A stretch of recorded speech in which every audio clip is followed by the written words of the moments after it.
we've been practicing this particular method of what in Mahayana Buddhism is called Mahamudra, watching the clear light nature of the mind in order to develop single-pointed concentration. And there are other procedures to go beyond that to realize, to analyze emptiness and so forth. But so first of all, we'll begin as always with just some breathing meditation. Place your mindfulness on the respiration, the breathing in front. Relax your body and mind.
Now, having perhaps reduced discursive thoughts a bit, which is one of the great benefits of breathing meditation. It's one of the quickest way to rid ourselves of discursive thoughts. Now bring your attention to your mental consciousness as we've done before. Watch its content and try to recognize the nature of the mind within which that content, the images and sounds and thoughts are arising. Letting go of your attention to the objects, so to speak, the clouds of your mind.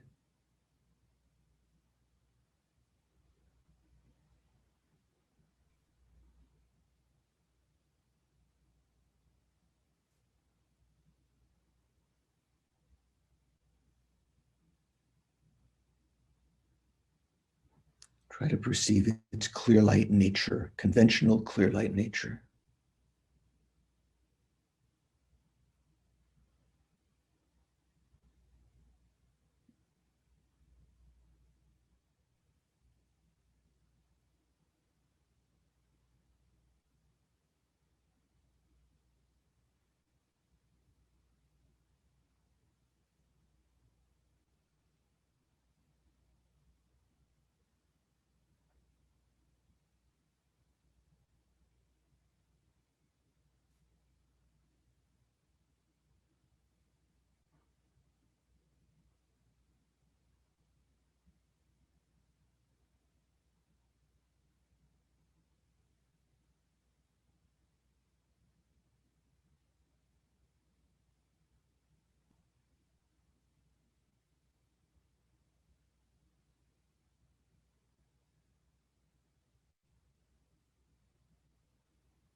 we try to identify this, recognize this with our wisdom as our conventional Buddha potential or Buddha nature.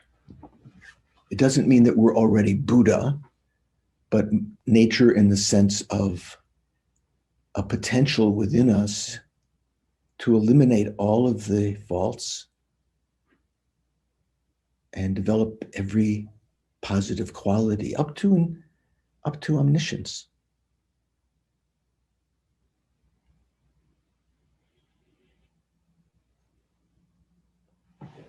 Once you've become familiar with this and you can recall this,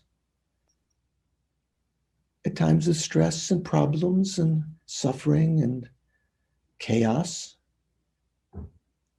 you can come back to this clear light nature of the mind and let everything come more in perspective.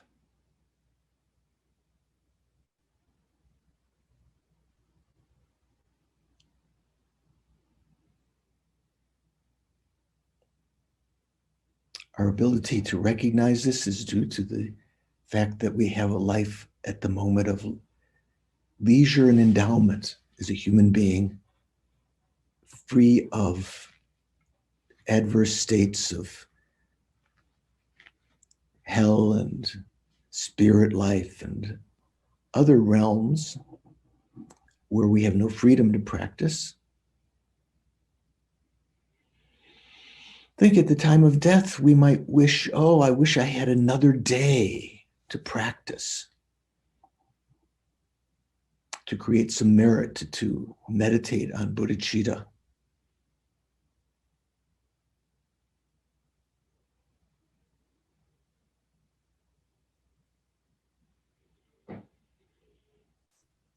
This life of leisure and endowment is impermanent, fleeting, changing, being used up in the smallest instant. So thinking, I'm going to make this effort this morning to listen to the stages of the path, especially as we're on the subject of bodhicitta,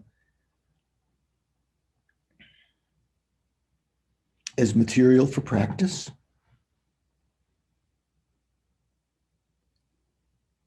To eventually become a better person,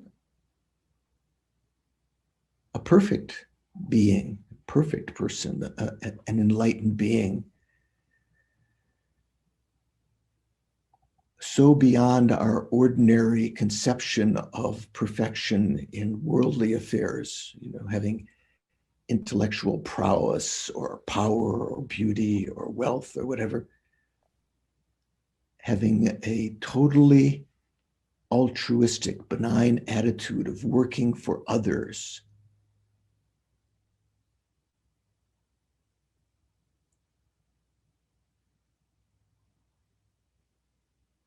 I'm going to listen to the talk this morning in order to eventually become enlightened for the sake of all sentient beings.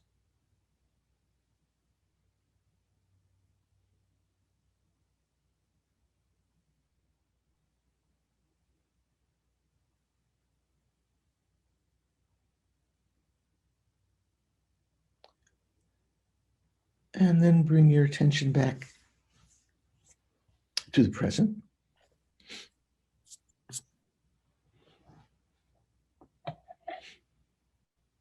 How are we doing? Good morning. Israel's appeared. I'd love to see the gallery here.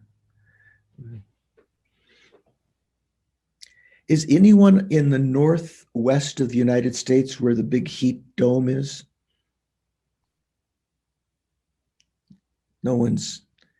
I heard that's in Portland. It's going to be 104, 105 for several days in a row. It's extraordinary. Yes, Venerable. I'm in Victoria, British Columbia. So we're in the northern part of that heat wave, and it's unbelievably hot here right now. Last night in the middle of the night, so hot. Okay, I didn't see a little ring around some icon here to know who was talking. Who was that speaking? That was Matthew Venerable.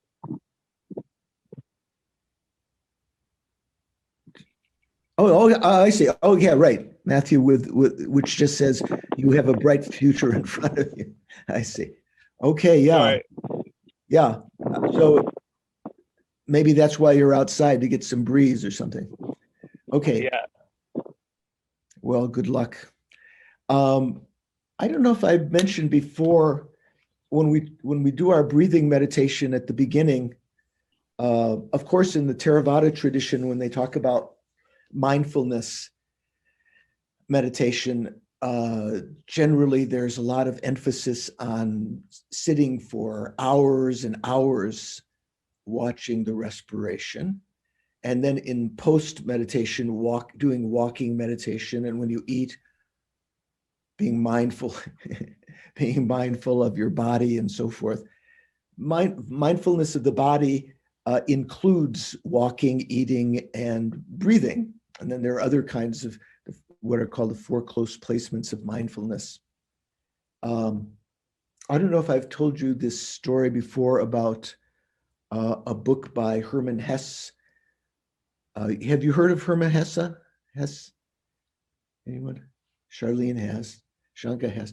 Has anyone read, Israel, has anyone read The Glass Bead Game?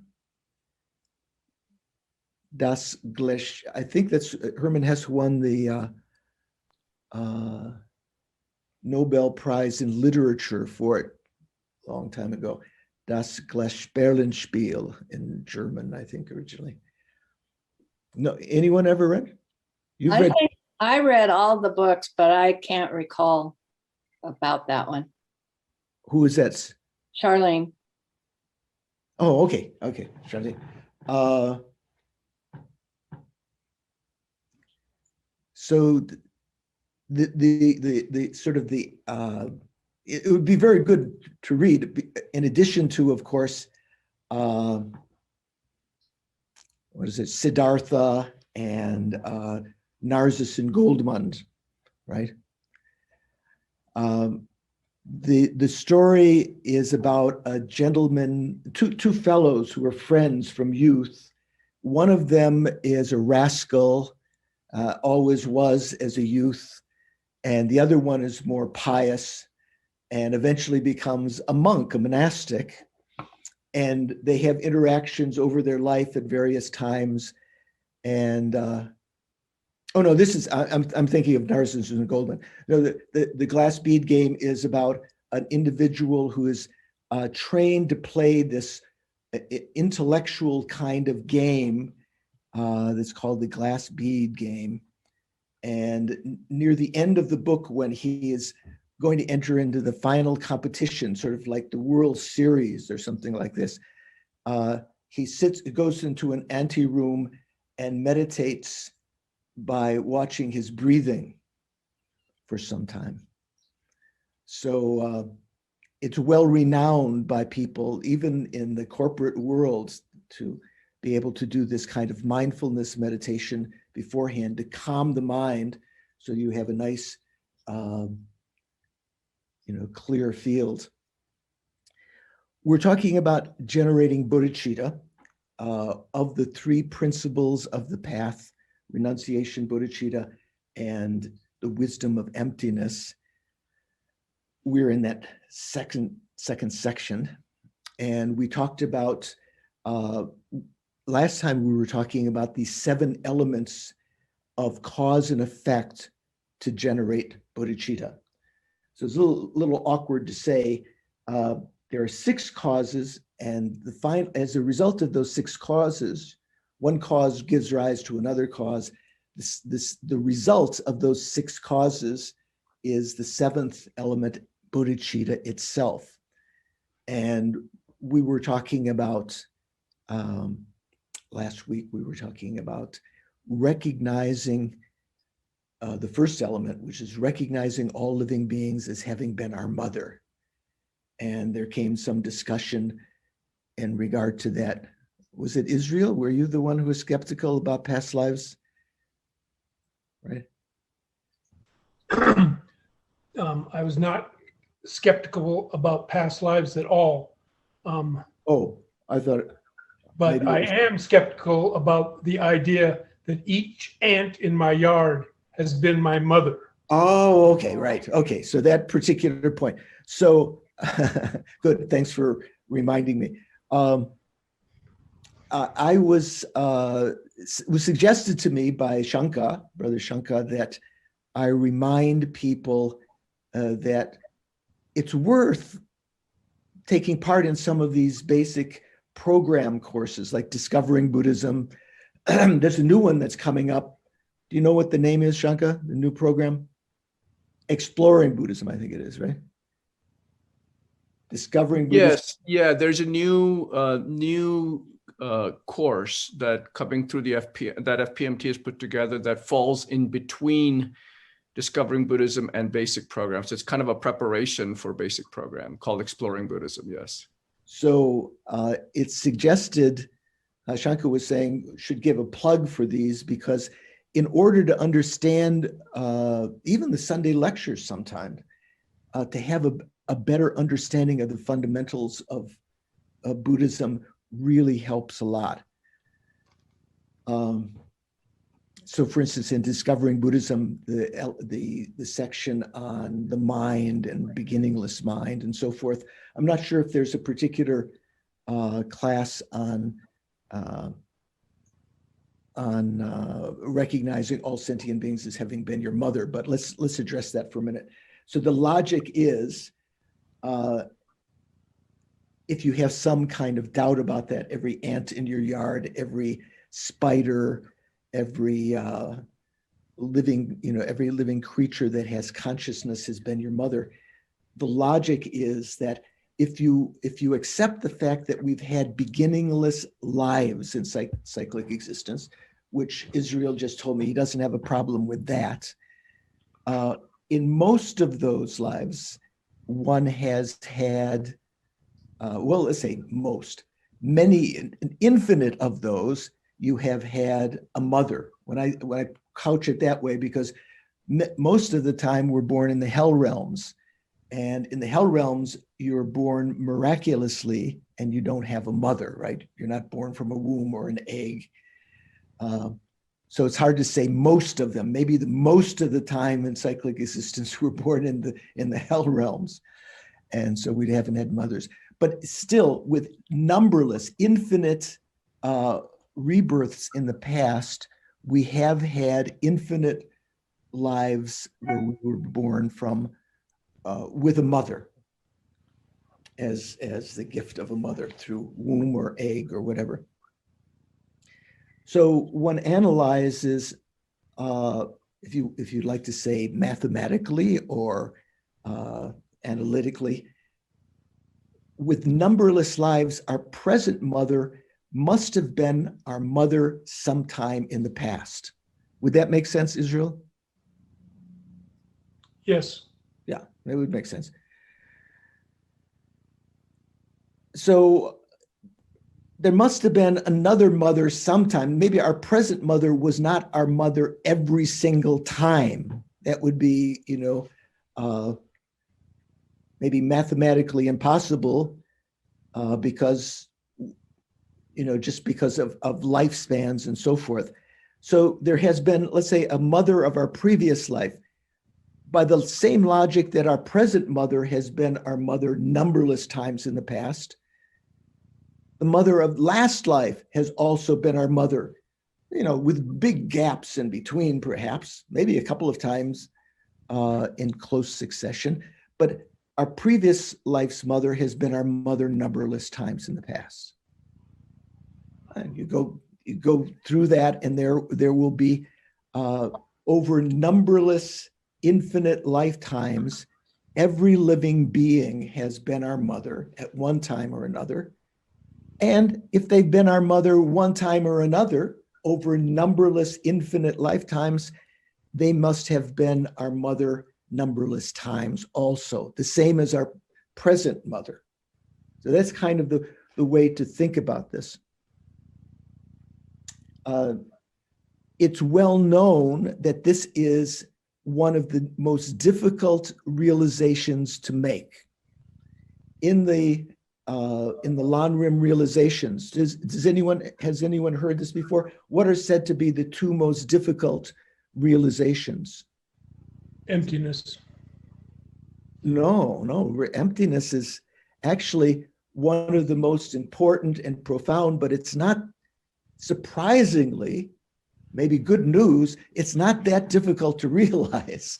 Good. It's maybe seems complicated, right? Oh, bodhicitta, I can understand what they're saying, but emptiness, oh man, I can't figure that out. Actually, once one has been introduced to emptiness, one can make that realization, maybe even in this lifetime. Realize emptiness. That doesn't mean realize it directly, but one can have an insight, a correct understanding of emptiness. Does anyone know what besides emptiness, that was one approach? Anyone know what are said to be the two most difficult realizations of the Lanrim? Shankar, do you know? Well, I think bodhicitta is one of them. Isn't that right? Actually, it's this meditation we're talking about, recognizing all living beings as having been one's mother. Very, very difficult to actually get a deep insight into.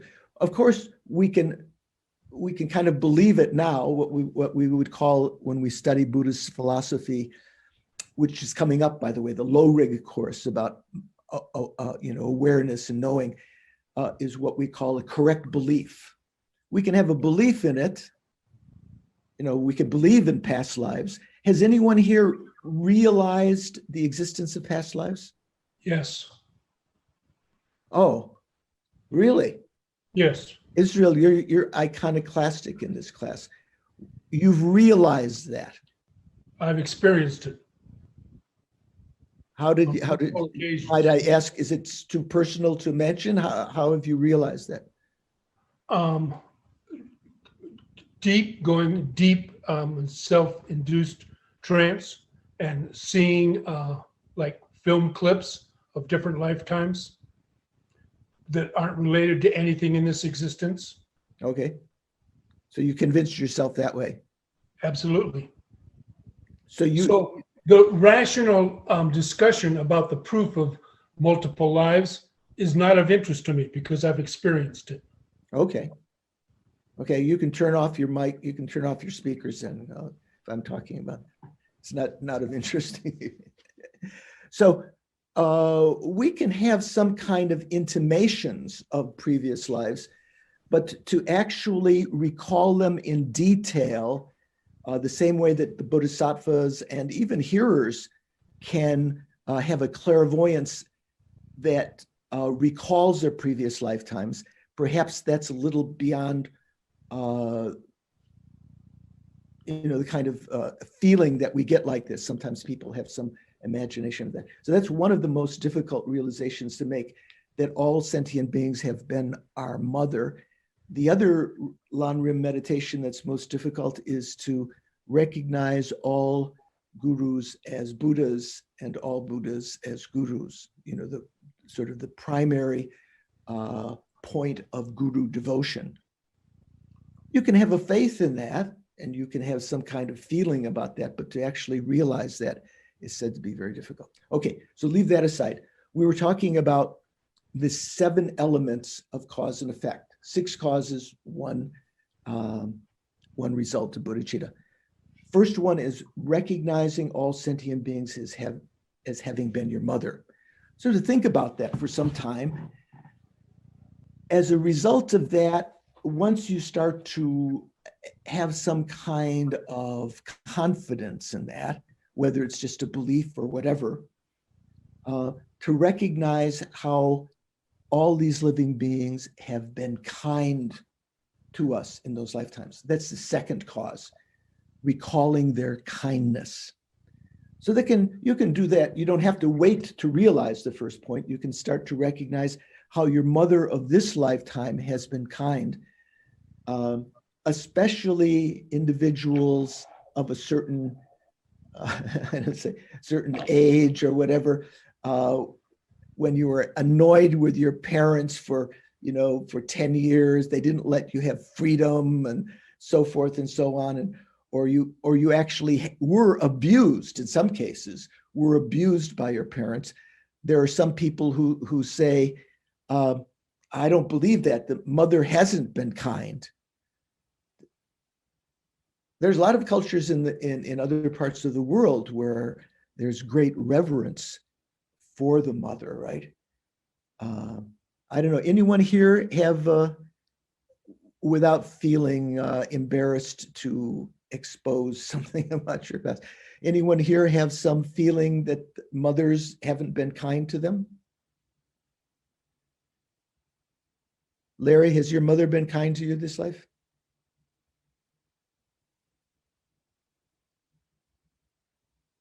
Can't hear you.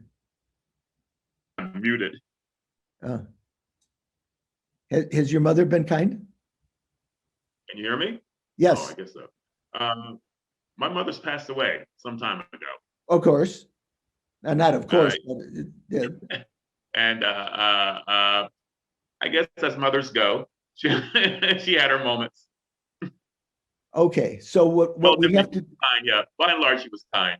Okay, so what we have to do to enhance our feeling of affection for all sentient beings, having recognized that all sentient beings have been our mother, then to recognize how they've been kind. Without their bearing through the suffering of birth, being pregnant and so forth, and the pain of giving birth, we wouldn't have had this life. So they were kind in giving us this life because they had to put up with hardships to do that. Of the ladies that are here, maybe some of you are mothers, anyone had no pain at all, no suffering in giving, in being pregnant and giving birth? Anna, you had no suffering? You're a mother, right? Yes, yeah. No, none at all. A bit of pressure for 2 days. I'm talking about the pregnancy. Did you have to, Yeah. you gave up some activities to protect your child? You didn't smoke, hopefully, or take cocaine? Of course, it changed my lifestyle somewhat. Well, quite a lot, yeah. Yeah, okay. Yes, yes. So we contemplate how our mothers have been kind in that respect. We contemplate and how they have protected us from the time we were like just this little teeny thing that came out, couldn't fend for ourselves. Our mothers protected us when we became infants, protected us from falling into the swimming pool, crossing the street without looking, sticking our little fingers in the electrical outlet, constantly alert. Christopher, were you making a? I thought you were making some gesture there. Okay. Constantly alert and vigilant to protect us. They've given us enjoyments from the first taste of their milk, from their very body, to making delicious foods for us, sometimes undergoing hardship to put food on the table. Sometimes when we were animals, they protected us, like the classic, what's it called? Wild goose chase. Have you heard of a wild goose chase? You know what that is? Susie, do you know what the wild goose chase is? When mother goose has her little, what are they, gooselings or goslings? And a fox is coming by, or some kind of animal. The goose will start, the mother goose will start flying around to draw the fox away and just fly over the tops of the plants to get the fox away, even imperiling her own life. I remember my own mom when, not when she was a goose, this life's mom, when I had a fight in the schoolyard. This was, I think, the only fight I ever had. It was with one of the sort of the schoolyard, taunting guys that most people didn't like. And I think I got a lucky sucker punch in, so that he lost his breath. What is that called? Punch someone in the solar plexus or the belly or something. And so I was the victor. And then that boy's mother came to my mom's apartment, well, our apartment, our family's apartment, and that evening to threaten my mother that her son, me, had beaten up her son, and my mother was, protected me from that, even though she had a bad heart, and so many things you can think of like this. When our mothers have protected us, they've educated us from being able to take a bowel movement to, and I know even sewing, that I know how to sew today is because my mom taught me how to sew. Our moms and our dads, of course, there are others, taught us taught us the alphabet, how to spell, taught us all of the things that we needed to know as we were growing up. It sounds superficial at first, but if you go back over that in detail, again and again, you start to feel an enormous debt of gratitude to our mothers who have protected us, giving us enjoyment, taught us, given us this life, and been vigilant and wanting for us, even giving up their own enjoyments, their own funds and so forth, their own free time for us, loving us. So this particular kind of meditation then develops a warmth toward all the sentient beings who have been mother, not just the fact that they've been mother, like some emotionless kind of entity, some picture mother. But when we think of mother, there's this feeling of warmth and gratitude toward them. Does that make sense? This is called remembering the kindness of mother. The great Buddhist saint Atisha, who sort of revitalized Buddhism in Tibet, maybe the 900 BC or something like that, not BC, 980. He was renowned to sometimes stand at his window and look outside at the cows. And his students could hear him saying, "Mother," with affection like that. To recognize all sentient beings as having been our mother develops an incredible impetus to work for their welfare, having that warm feeling that has recognized their kindness.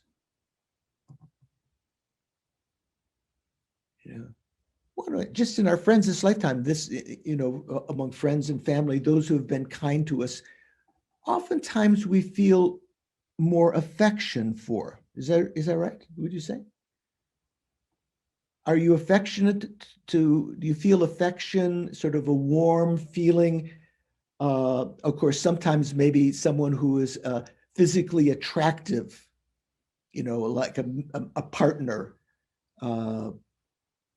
we feel affection for. Maybe they haven't been that kind to us. Maybe there's a certain kind of affection from that. But generally our affection, the warmth that we feel, is because people have been kind to us. Would you agree? Anyone have a thought? Dawn says, okay.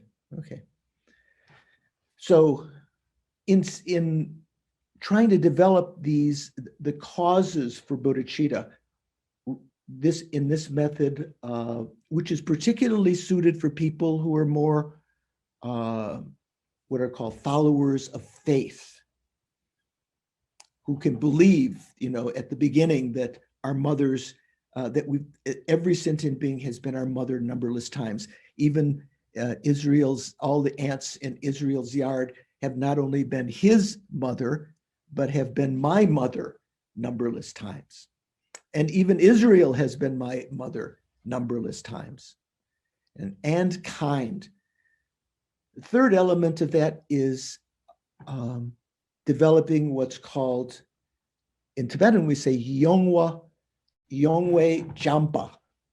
Do you know what that is, Shanka? Yongwe Jampa? You know some Tibetan?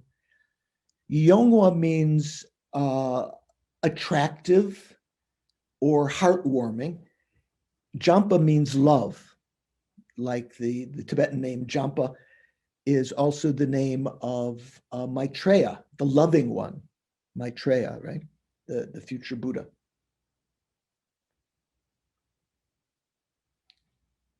So Yongwe Jampa is not full-fledged love. Full-fledged love is a state of mind that sees sentient beings as devoid of happiness, devoid of the ultimate happiness, and wishes them to be endowed with that.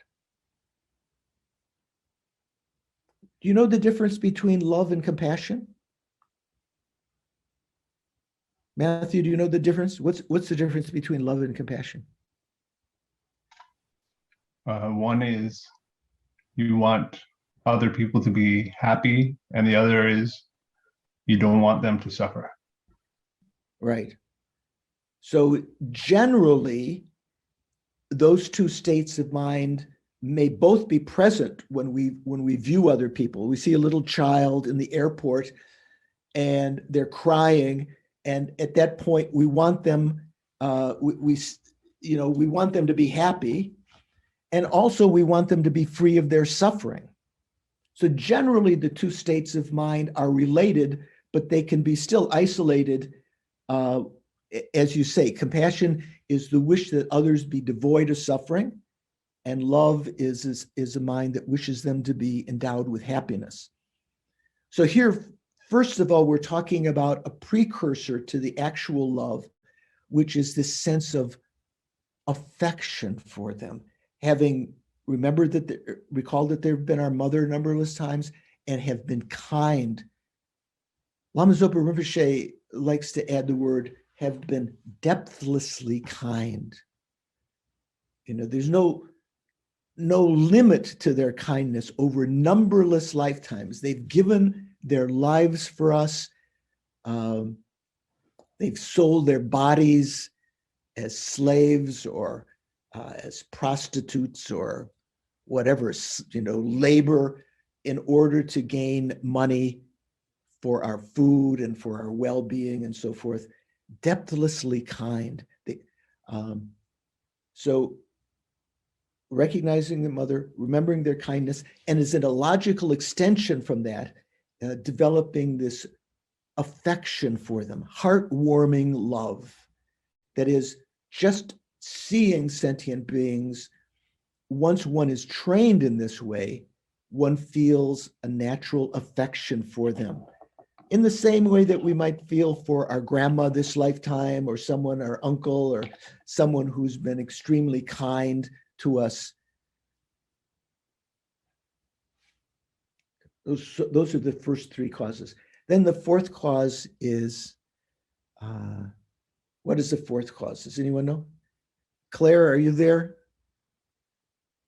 Your picture's not there. Maybe Claire's off making a cup of tea. Okay. Susie, do you know what the next cause is? Anyone know? Wishing them happiness.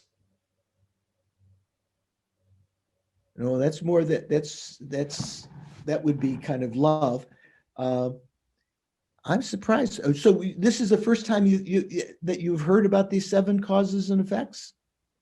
No, but I don't remember them in the order. Oh, okay. So yeah. So you have to take one of the basic Buddhism courses again. Okay. I'm just teasing.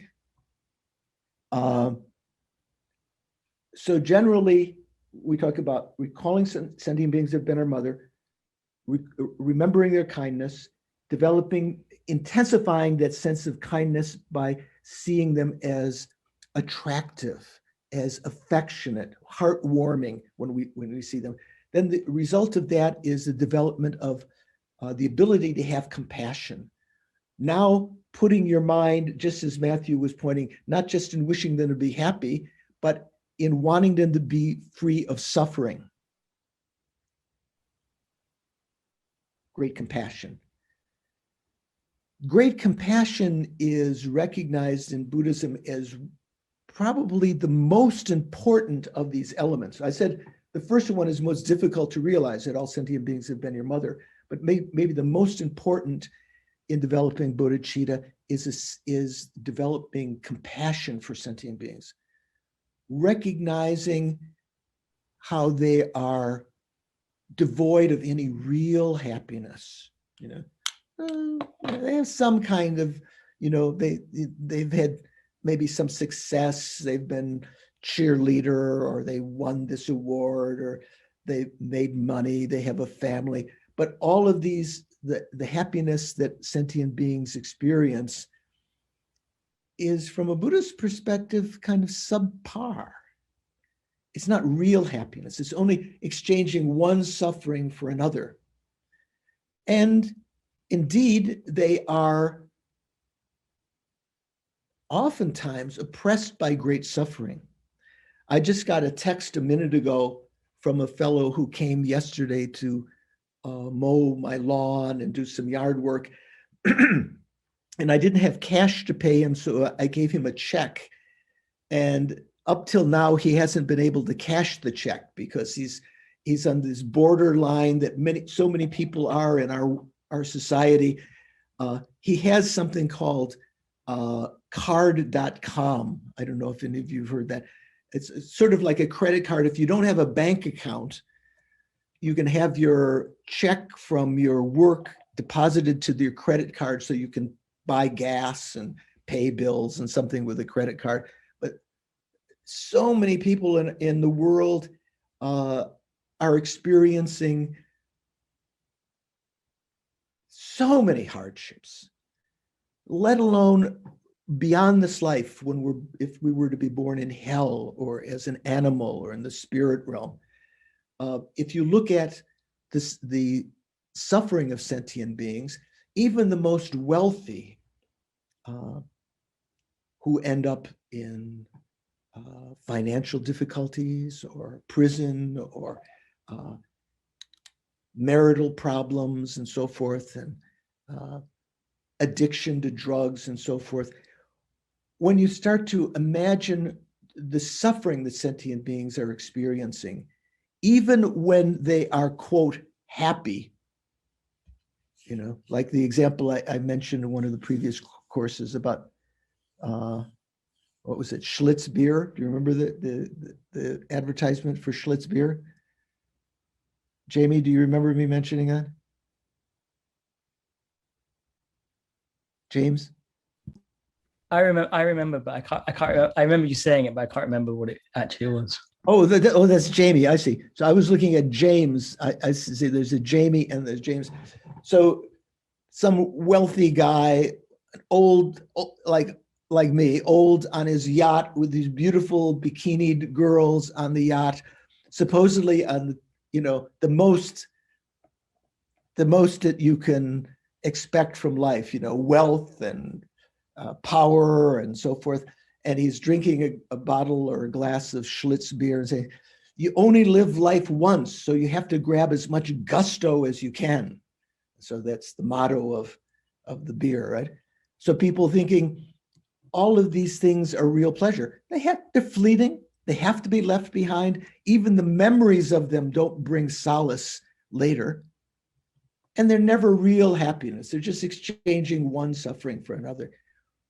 Going through the extent of the sufferings of cyclic existence that we laid a foundation for in meditating on renunciation, now applying it to other sentient beings. Just as we would like to escape from cyclic existence, We would like, seeing the suffering of other sentient beings, we would like them to be free of suffering of cyclic existence. That's the development of great compassion. So great here has various meanings. Great compassion means it's great because it understands all levels of suffering. You know, it feels compassion even for the rich and famous, not only for, you know, like sometimes you would say, oh, how can you feel compassion for, you know, wealthy or politician or someone, corrupt politician who has all of these, you know, problems, maybe. How can you feel compassion for them? Because they're wealthy, they have all of this, but recognizing they're the same condition as all other sentient beings. They're experiencing suffering and recognizing the extension of that in future lifetimes. They're creating the causes of future suffering by their corruption, by their attachments, their anger, their hostility, and so forth. They're in the same situation as a person in the hell realm, even though the person in hell realm is experiencing manifest suffering right now. All of us are in the same category. When you look at the long view over many lifetimes, all mother sentient beings who have been so kind to us, deserve to be happy, are actually in this inferior state of cyclic existence, samsara. So that's the development of great compassion. So great for various reasons. It covers all sentient beings, all suffering, wishes them to be free of all suffering, and also great in that it takes a certain responsibility that I myself have a responsibility to eliminate their suffering. In the Hinayana Buddhism, when we talk, they also talk about great compassion, that the arhats have great compassion, but their definition of great only includes the first two elements: all sentient beings, compassion for all sentient beings, and for all levels of suffering, but doesn't include this third element of the meaning of great, maha karuna. I think that Karuna Ketan teaches at your center, right? You know, he's one of the teachers that occasionally teaches for Thupten Norberling. Karuna that name is an Indian word, right? He's not Indian. His Karuna means compassion. In Tibetan, we say Ningje. So Maha Karuna means great compassion. Maha, like the great Mahayana, the great vehicle, or Maharaja. Larry, you have a question.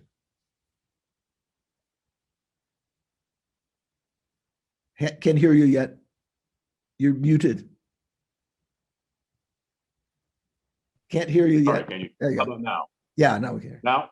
Yeah, I got When you. we speak of mother sentient beings, and we're responsible for eliminating the suffering of all mother sentient beings, is there a contradiction in thinking that we ourselves, I myself, am a mother sentient being as well, and in eliminating my own suffering, am I also, thinking along the same logic by saying that I want to eliminate other sentient beings' suffering as well? So yeah, Okay, so phrase that. usually in the Hinayana, the lesser vehicle that Buddha taught, the Buddha used that word. He said, those who have intelligence should not be satisfied with my Hinayana teachings, my teachings of the lesser vehicle, because that gets myself out of cyclic existence.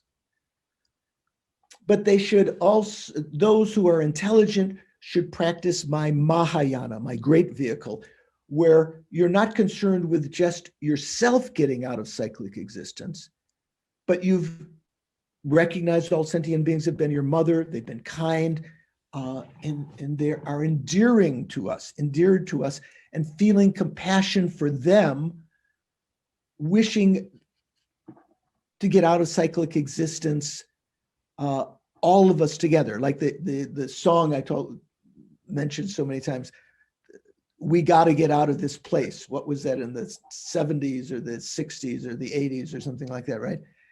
Yeah. The Hinayana motto is more, I've got to get out of this place. The Mahayana motto is, we've got to get out of this place. So these are leading up to the state of bodhicitta. So in that context, let me mention about there are various kinds of names that are attributed to bodhicitta. King-like bodhicitta. Does anyone know what that is? Some of you said. I think so. I think it's not the bodhicitta that's concerned with just getting yourself out of psychic existence. No. King-like bodhicitta is an attitude that thinks, in order to get sentient beings out of cyclic existence, I myself must first become Buddha, and then, like a king, I can lead them, who has all the power, I can lead them out of suffering and endow them with everything they want, all their happiness. There is another bodhicitta that's called boatman-like bodhicitta. Does anyone know what that is? Is that where you ferry one person across at a time? Boatman bodhicitta is thinking, like the boatman, like in the story Siddhartha by Hermann Hesse, the boatman has people get on the boat and they go together across the stream, right? Across the river, across the ocean of cyclic existence. So the boatman bodhicitta is a thought, I won't necessarily become enlightened first. I will take everyone with me. While I'm working for enlightenment, I will bring everyone along with me. Does it make sense? Yes. Then there's the shepherd-like bodhicitta. The shepherd-like bodhicitta is a thought that thinks, well, what? Who knows what's shepherd bodhicitta? Ida, do you know, have you heard of shepherd-like bodhicitta? Yes, I will not go across. I will take each person across and I will be the last to go. Yeah, like a shepherd, with their flock. Even if I get home late, all the sheep will be in the pen and or the barn, whatever you call it, the shelter in the field. Even I get home late, soaked in rain and cold, I will be the last one.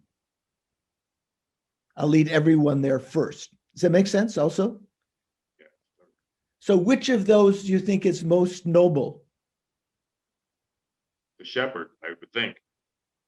Okay. I'm not talking only to you, Larry. I'm talking Oh, about okay. All right. I only have your picture in mind, so I thought I'm in a personal conversation with you. Right. I only have two on screen. So let me see. I'll mute myself. James, I was calling you Jamie before. James Butler, what do you think? Which of those do you think is most noble? The last person to go on. The shepherd. The shepherd-like bodhicitta. Yeah, that sounds most altruistic, right? Yes. Which of them do you think is actual bodhicitta? The shepherd. Oh, Susie has an opinion. What do you think, Susie? Well, I don't know, but the king, because it's a bit like putting your mask on first on an airplane. Then you can really help people. I don't know, I'm guessing. Oh, that's a good example. Ida, what do you think? What were you thinking? I think the king one, what's it called? King-like bodhicitta?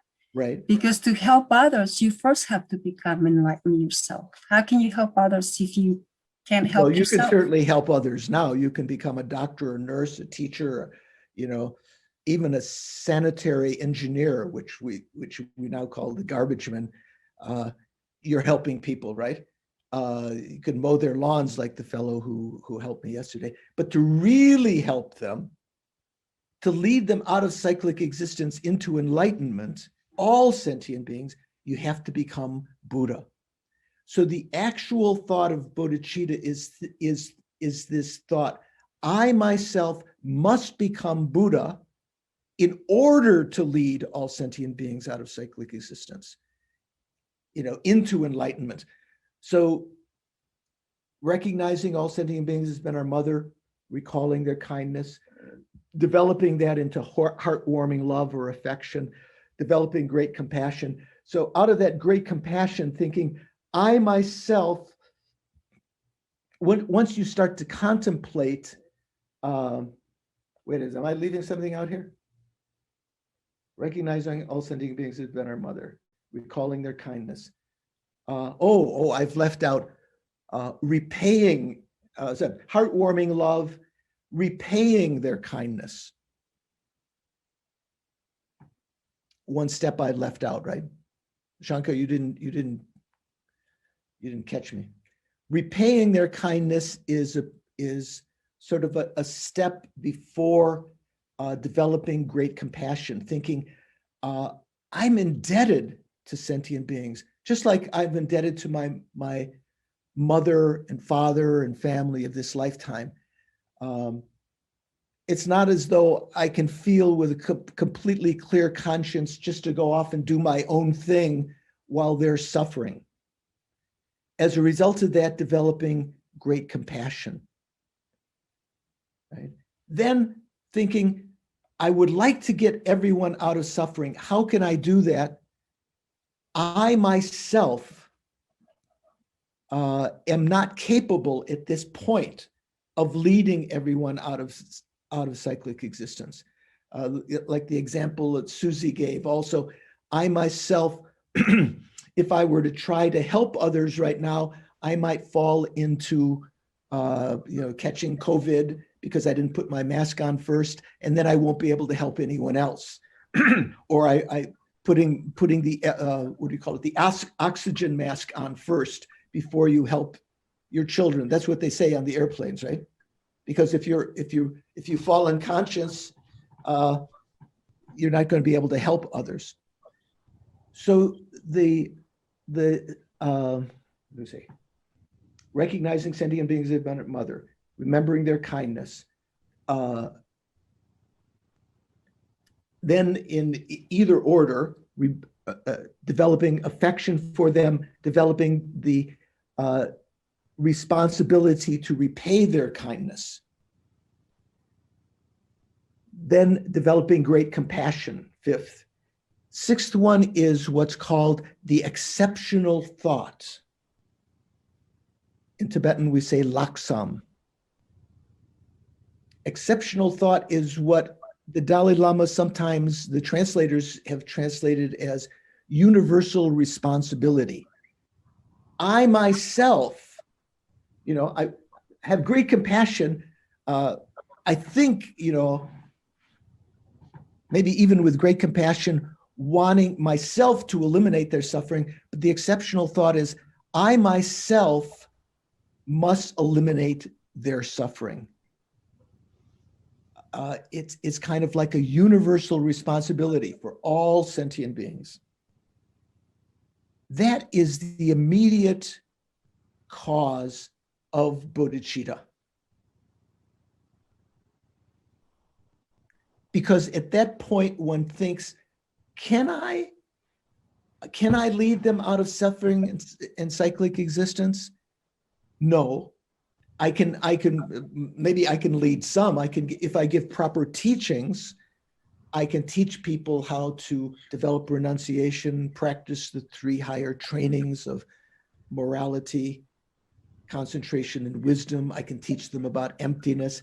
But unless I'm a Buddha, there are some people that I will not be able to lead on the path to Buddhahood. So once that thought rises, I have the responsibility with this special thought or universal responsibility. I have the responsibility to lead them out of suffering into enlightenment. Therefore, I must become Buddha. I must become enlightened in order to do that. So what kind of bodhicitta is that? That's the king-like bodhicitta, right? The actual bodhicitta is the king-like bodhicitta. But as some of you noticed, or some of you, your views were that in a certain sense, the shepherd-like bodhicitta is the most noble. And in between the boatman-like bodhicitta. So it's said that aspiring practitioners, either aspiring to develop bodhicitta or already having developed bodhicitta and practicing to achieve enlightenment, those individuals do have the other thoughts of shepherd-like bodhicitta and boatman-like, boatwoman-like bodhicitta. And in so doing, even though those thoughts are not actual bodhicitta, they accumulate sometimes merit more rapidly because of their altruism, giving up their own interests completely to work for sentient beings. In fact, I would say probably most bodhisattvas have very much of that kind of attitude, even though they're not that attitude, to give up one's own welfare for others. Does it make sense? You know what I'm saying? Nadine, what do you think? Yes, makes perfect sense. Thank you so much. I wasn't looking for thanks.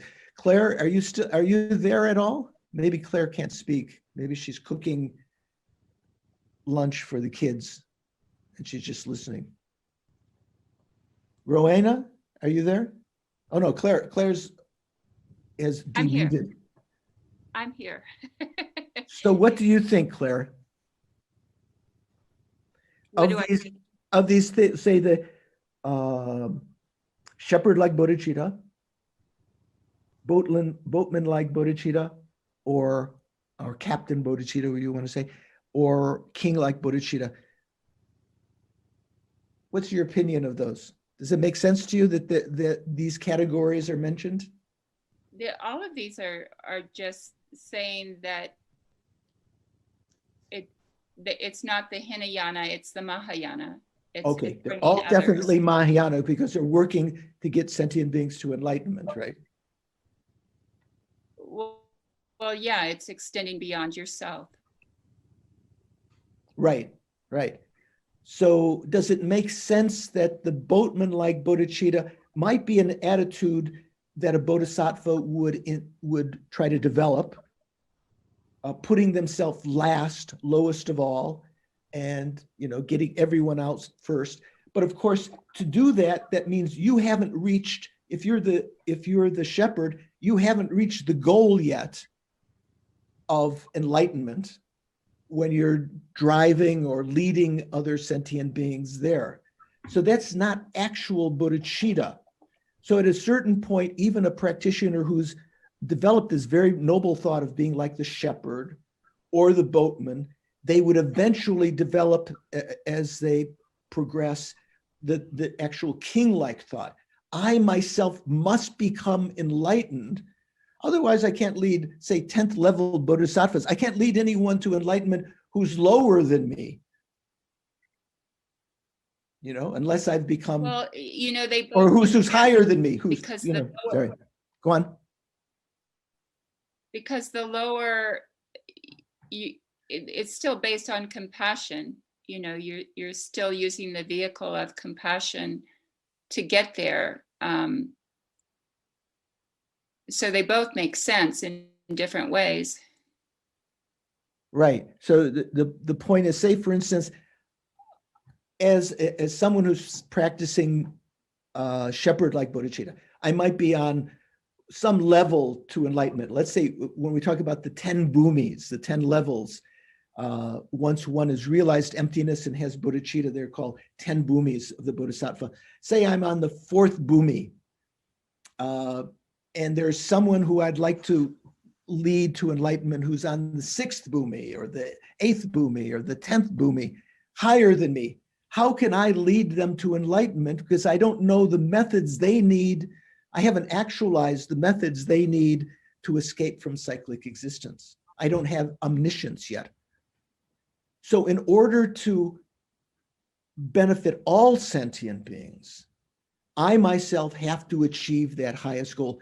Shankar, you look like you have some qualm about that. No, not at all. Oh, okay. Oh, no, I thought you were going like, No. okay. So this method of recognizing all sentient beings has been your mother, remembering their kindness and so forth, these 7 elements of cause and effect. There's 6 causes. The 6th cause is the special thought, special or universal responsibility that immediately then, when you think about that, you recognize in order for myself to lead all sentient beings out of cyclic existence, I must become Buddha. That's the thought of bodhicitta. That's the result. When you talk about 6 causes and 1 result, so that when 6 and 1 makes 7, we say the 7 points of cause and effect. They are particularly effective for those of us who are, what would we say, followers of faith, who can believe that all sentient beings have been our mother. Israel is not of that category. He's more of what we would say is a follower of reasoning, logic. Would you agree, Israel? Israel, you there? Yes, I'm here. I'm just thinking about your question. Okay, thank you. And really, I have a question, and that is, I'm having a very difficult time separating the Hinayana tradition from the king-like bodhisattva. Oh, well, see, to me, the Hinayana practice takes you to Buddhahood quicker, so that then you can help other people. So I learned in Italy this mudra. Do you know this mudra? No. Your hand remains fixed. It's just your finger goes like this. Leah, do you know this one? Your grandmother or someone? No. So Hinayana attitude is not to become enlightened. The Hinayana attitude is to get out of samsara. So there's a big difference. To become an arhat, one has eliminated all of the delusions from your own mind stream, and then you're set up. You'll no longer have suffering of cyclic existence. You'll no longer be born in cyclic existence without choice. You can be born in cyclic existence with choice, but you no longer will be under the influence of uncontrolled karma tossing you into not only the lower realms or the upper realms, you'll be in nirvana, right? And as a result of that, different philosophical views about what happens after that, the generally accepted Mahayana view is that once you achieve nirvana for yourself, your mind stream will remain in single-pointed concentration on that bliss for eons.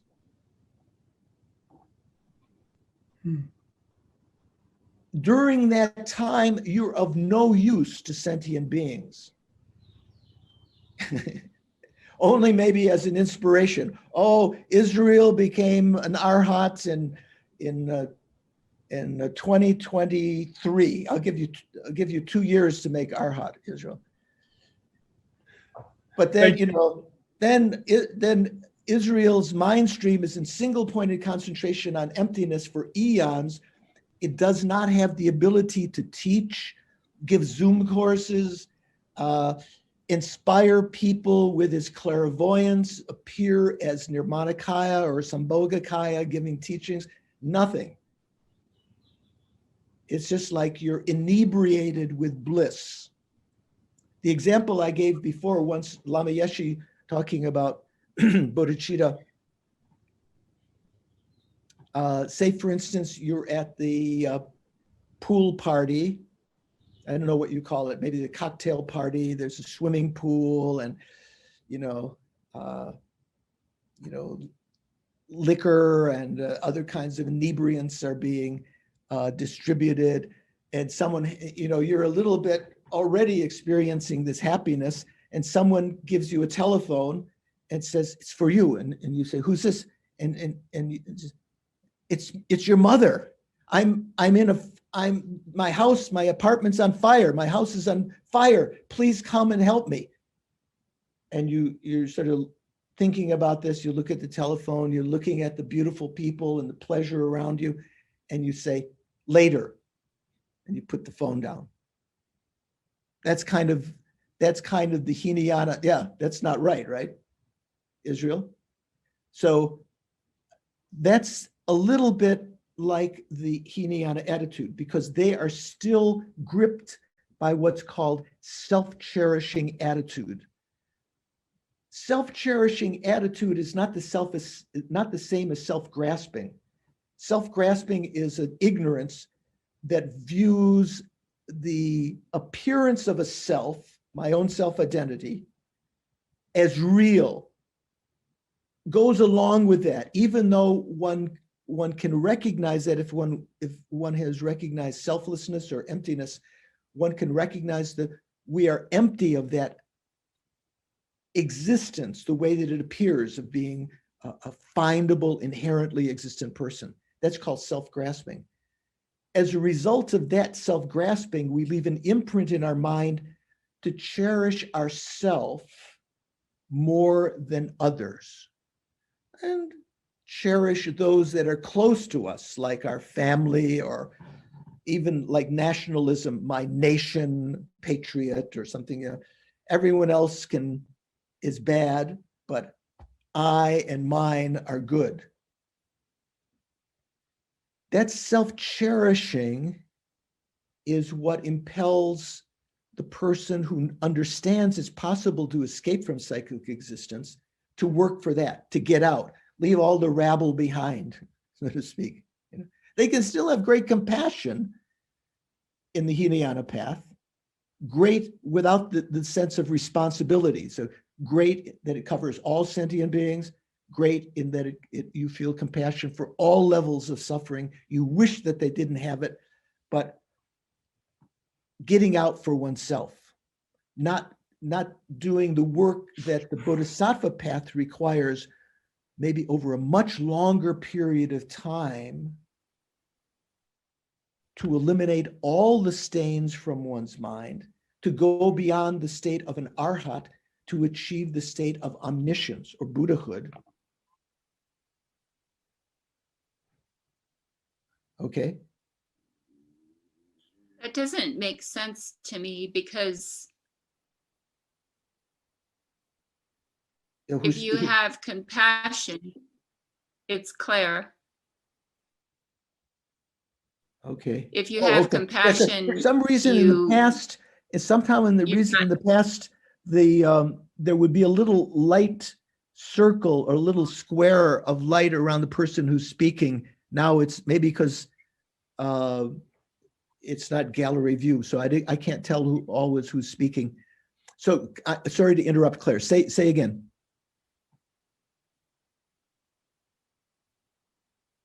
It doesn't make sense, because if compassion is the vehicle to become enlightened, then how could it be exclusive? I mean, okay. It doesn't make sense. Okay, so there's an element missing here. We talk about compassion, we talk about great compassion. Compassion is generally like we'd say, oh, I'm, George, I won't say myself, someone is a compassionate person. That means that occasionally when I see suffering, I wish that person was free of that suffering. Great compassion from the Hinayana point of view it covers all living beings, not just occasionally, all the time, wishing that all beings were free of all levels of suffering. But that's great compassion from the Hinayana point of view. Mahayana great compassion adds another element. I myself must eliminate their suffering. So just great compassion from the Hinayana point of view is not the progenitor of bodhicitta. It's not the attitude of the Bodhisattva. The Bodhisattva's attitude is that plus what we say, great Hinayana, great compassion on steroids, you might say in common, it's I myself must do that work. It's like an activist in Brooklyn, saying, all the problems in the neighborhood, you can kind of feel all these problems are bad, the people are suffering or whatever, but the activist is the person who goes out and does it themselves, right? Maybe you could say the Bodhisattva is that kind of activist.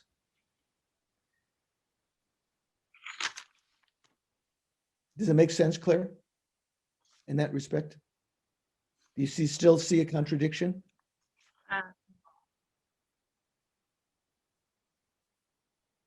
Somewhat. You still see contradiction, okay. It's okay. So generally, compassion is said to be one of the special features of Buddhism, because even the Hinayana practitioners who were working for their own escape from cyclic existence still have compassion for others.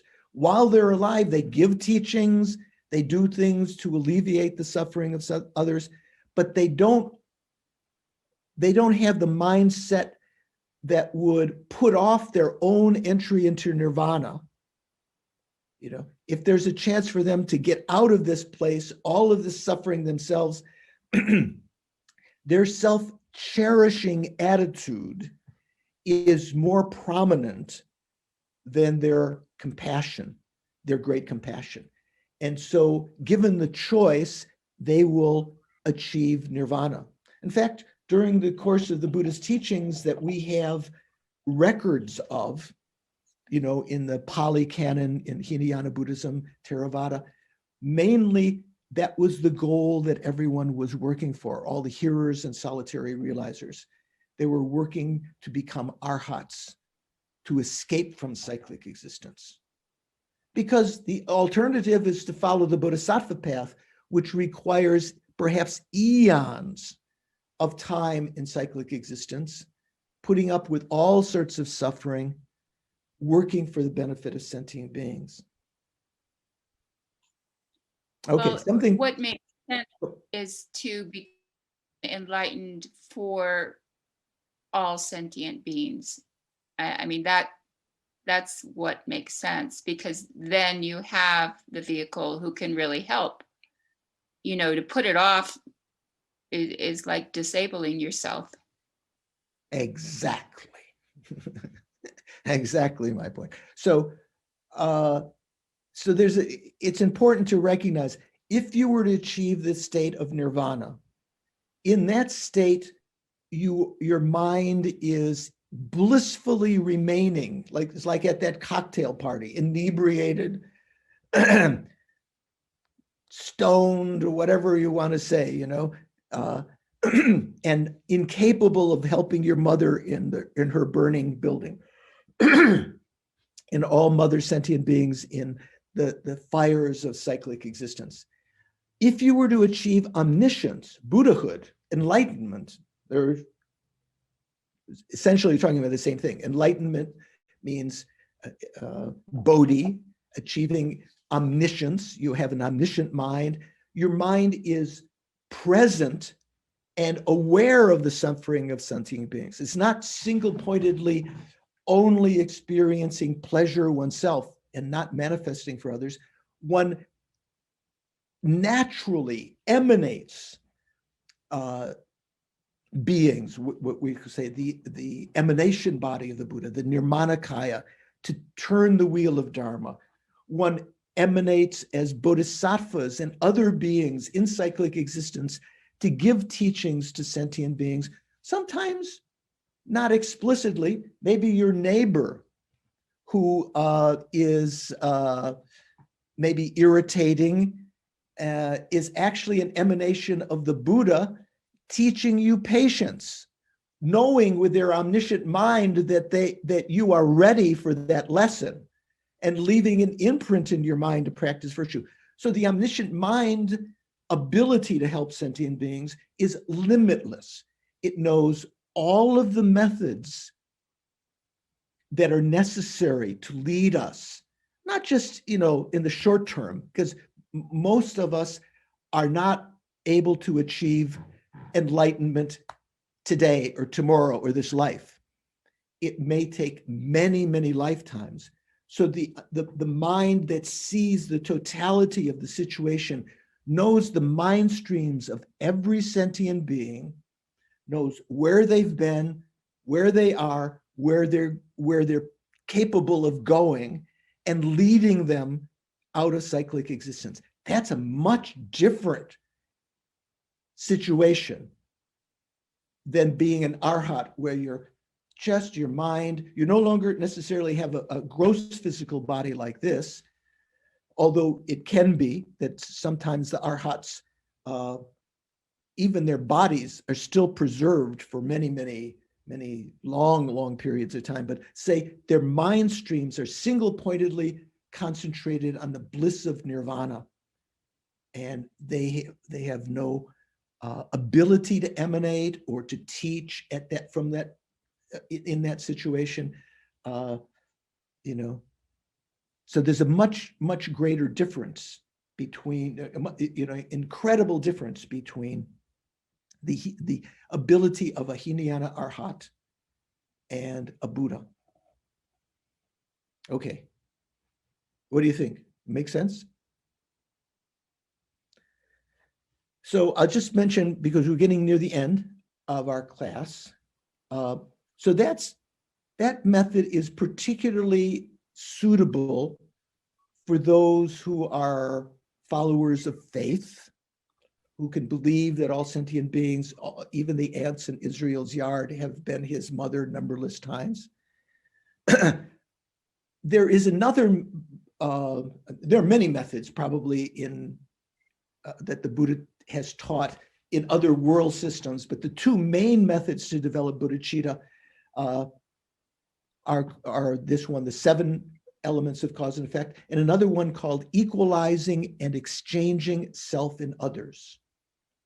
So I'm just going to mention that today, and next class we'll talk about that. That is more suitable for the individuals of sharp intellect, who are called followers of reasoning. And it doesn't depend, although it doesn't depend at the beginning on recognizing sentient beings as having been your mother, but it depends at the beginning on an understanding of emptiness, of shunyata, of selflessness.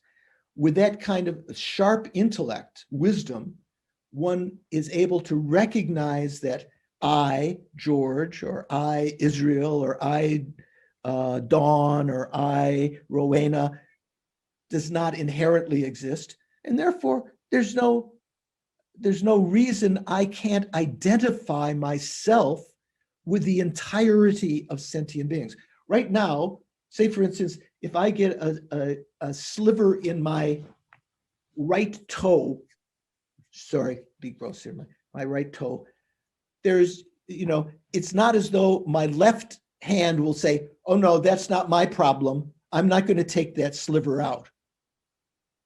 Right? Would you do that? Would you say, oh, I'm not, that's not my problem, I'm over here? We see ourselves as one entity, right?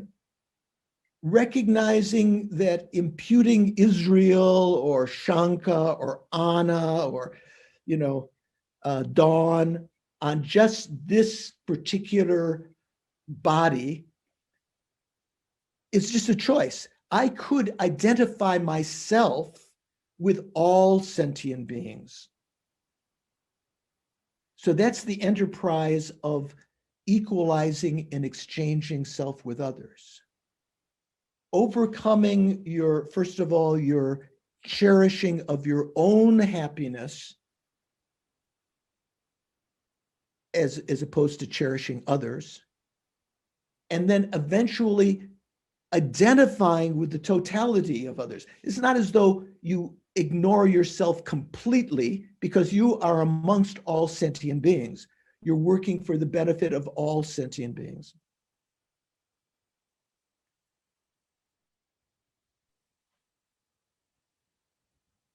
Anyone have any thoughts they want to express before we finish? We're going to talk about that more about that next week. Anna. Venerable. This was just a thought. I hope it helps. Maybe it'll confuse. But my thought was, a thought, yes. Considering the boatman. Yes. So I was thinking, okay, so what if that means I have realized emptiness into being, and so I am one and all. So me leading everybody to the other shore is me leading me anyway. You'll have to say Okay. again. I'm sorry, Venerable. It's not. It's my unfamiliarity with your accent, British accent. So say it again. Sorry. Say it like an American. I was tempted. Okay. You have to put up with the scouts. I do apologize. Okay. So the boatman bodhicitta. So say the for boatman. instance, You're saying boatman bodhicitta, right? yes. Yeah. So it's that attitude that thinks I and all sentient beings are going there together. Okay. Yes. So I was thinking, but within that thought of me taking all sentient beings along with me, I would have realized that the into being emptiness. So we would be one and all anyway. So there'd be no difference between me taking another being or myself. Mm-hmm. Well, in practical, in practicality, it was just a thought. It doesn't seem right now, but it was just that thought. Do you get me? Yeah.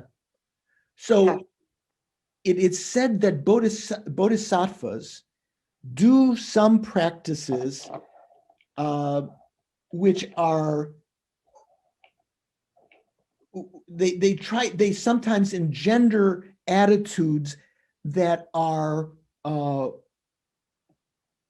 let's say, logically wrong, but spiritually advantageous. Okay.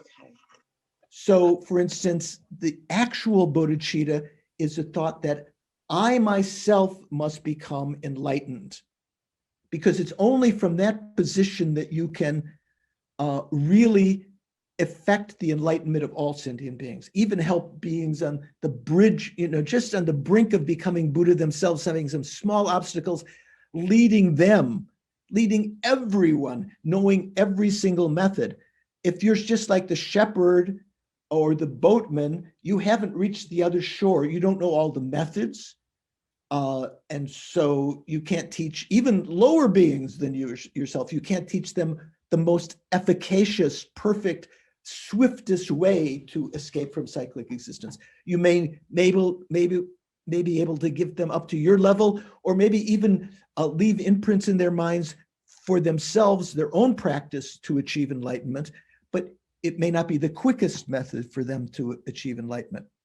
It's, say, for instance, you've heard of Maitreya Buddha, right? Who's Maitreya? Does anyone know? Susie, do you know who Maitreya is? Buddha. Buddha to come. The next Buddha.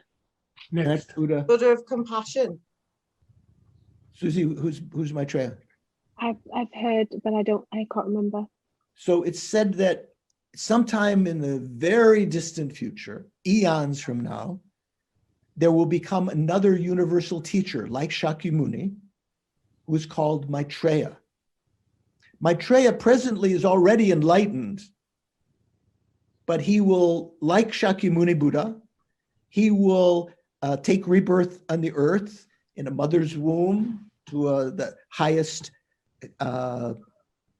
social caste at the time, like the Buddha did, enact the 12 deeds, achieve enlightenment, and turn the wheel of Dharma. Again, when the Dharma has sort of dipped down and become almost non-existent in the world, when sentient beings are again receptive. That being is called Maitreya. So Maitreya is presently up in Tushita heaven, the regent of Tushita heaven, ready to come down in the future. Wait, Matthew, you have a question though. You have your hand up.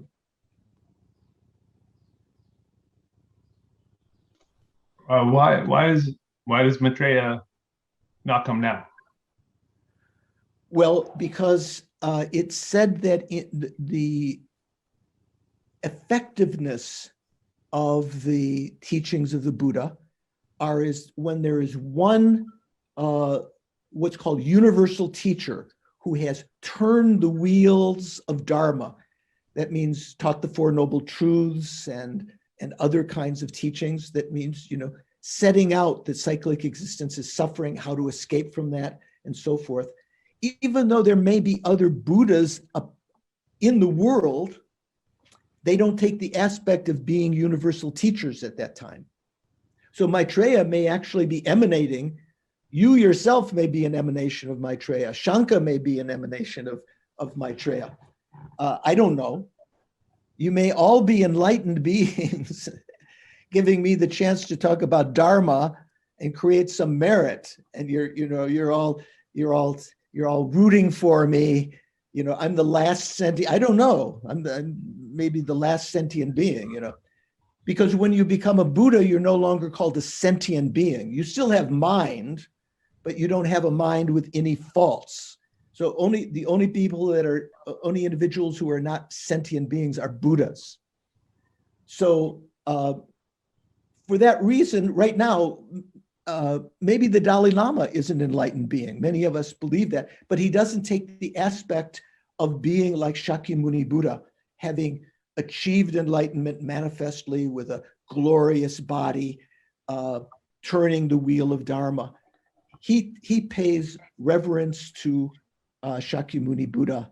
When he talks about the life of the Buddha, the previous lives of the Buddha, he even cries. I don't know if you've ever been in a lecture when the Dalai Lama has to stop sometime and take off his glasses and wipe his eyes when he thinks of the kindness of Shakyamuni Buddha, who for 3 countless great eons worked for sentient beings, underwent so much suffering in order to achieve enlightenment for their benefit. So Maitreya Buddha is said to have, if you see an image of paintings of Maitreya, Maitreya has on his crown a little stupa. And that is in reverence to his guru, Shakyamuni Buddha. Maitreya Buddha actually achieved his enlightenment before Shakyamuni. So it is possible that someone who is not totally enlightened can lead others to enlightenment through giving proper teachings, inspiring them, and so forth. But it's not the most effective way to lead sentient beings. The most effective way is to yourself become enlightened for the sake of sentient beings. That was the point I wanted to make about that.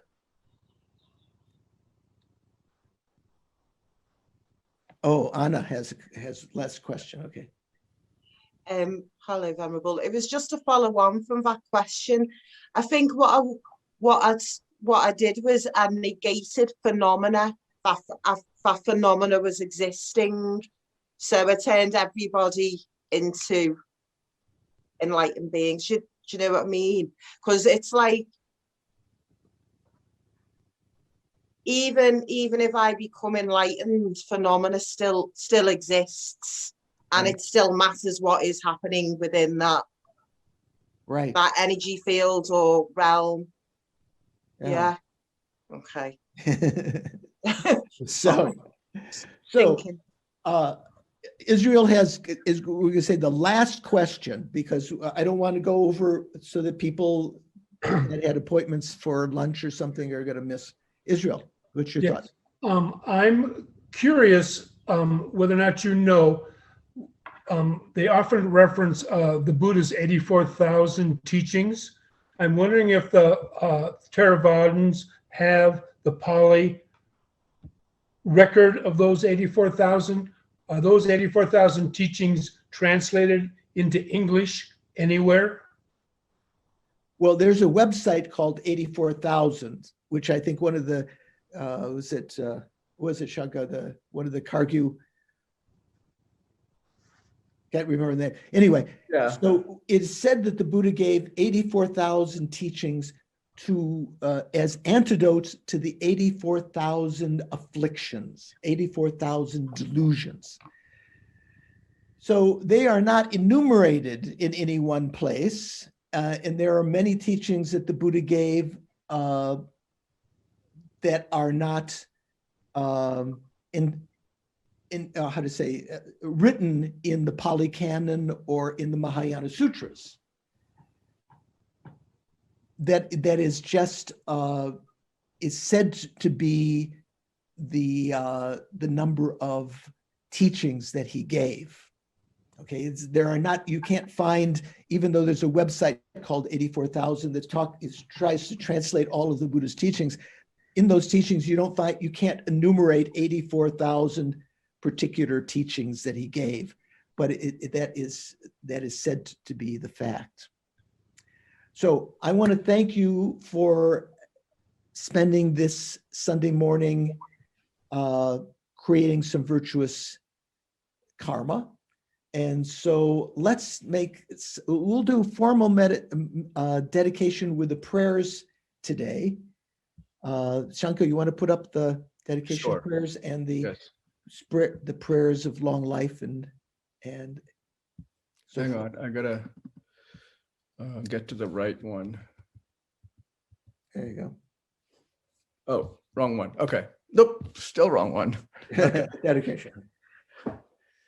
Due to the merits of these virtuous actions, may I quickly attain the state of a Guru Buddha, and as a result of that, lead all living beings without exception into that enlightened state.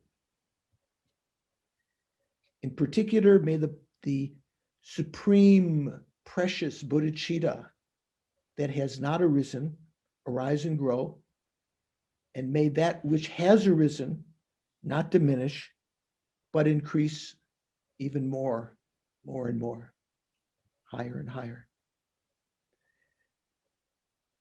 For Lama Zopa Rinpoche, you who uphold the subduer's moral way, who serves as the bountiful bearer of all, sustaining, preserving, and spreading Manjunath's victorious doctrine, you who masterfully accomplishes magnificent prayers honoring the three jewels, the savior of myself and others, your disciples, please live long. Wish-granting, wish-fulfilling jewel, Tenzin Gyatso, 14th Dalai Lama, the source of every single benefit and happiness in the world, to the incomparably kind Tenzin Gyatso, I beseech, I request, may your holy wishes be spontaneously fulfilled. Venerable Tenzin Dosel, to you whose kindness exceeds that of all the conquerors, all the Buddhas of the past, for those wanderers in far-off places, especially in the West, mindful of your loving concern for us and intentionally descending again into a family of a far distant land, we make this request. O Lama, please live long. And for Geshe Sherab, who's recovering in Nepal, beloved teacher, leading your students toward wisdom and compassion, explaining through exacting discernment the steps of the graduated path. You who are the unequaled guide, please live a long and stable life. So thank you for your attention. Please enjoy. And who was it that was, I can't remember who was up in British Columbia experiencing the heat. Maybe he's already gone. I hope all of you are safe. That was me, Venerable, but it's not so hot. It's really nice now. Oh, you're back. Okay, you were out before. but I've been on video for the last hour and 10 minutes or something. Okay, I remember, yeah, because at one point you said you were out. So I will leave you now. I think Shanka has some things he's going to hold you for, and see you next week.